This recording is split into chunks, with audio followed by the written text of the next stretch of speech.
Good morning everyone, চলে এসেছি আরও একটা মর্নিং ব্লগ নিয়ে।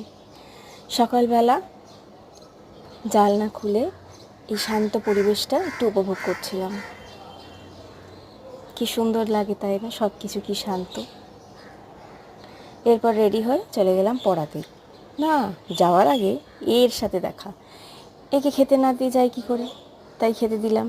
ও মা খেতে দেওয়ার পর দেখি আবার চুপি চুপি দেখে কি দিলাম। ওই যে দেখো গাছের ডালে বসে আছে। আমি চলে গেলেই খেতে চলে যায়।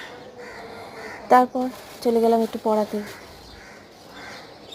খানিকক্ষণ পড়িয়ে তারপরে বাড়ির পথে আবার রওনা হলাম। ফেরার পথে রোজই দেখি এই গাছগুলো। কি সুন্দর না? গাছ আমার বড়ই প্রিয়। কি সুন্দর সাজানো সবটা। কিন্তু সিঁড়ি দিয়ে নামতে 5 তলা আমার ভীষণ কষ্ট হয়। যাকগে, নামতে তো হবেই। নিচে নেমে এরপরে রাস্তায় বেরোলাম। দেখি আখের রস বিক্রি হচ্ছে। না, আমি খাইনি। বাড়ি ঢুকতে বিড়ালের সাথে দেখা। আর ইনাকে দেখো, গেট আগলে শুয়ে আছে। উঠতে বললেও ওঠে না, আবার দেখে। তারপর ব্রেকফাস্ট করলাম। তারপর একটু অনলাইনে কিছু জিনিস আনার ছিল, সেটাই দেখছিলাম। ফাইনালি ব্লিঙ্কিটে অর্ডার দিয়েছিলাম, তো ডেলিভারিও হয়ে গেল।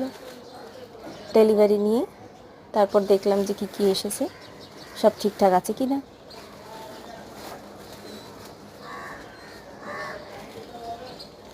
বেশ সব কিছু মিলিয়ে নিলাম। এরপর লাঞ্চ করলাম, শেষে একটু টক দই খেলাম।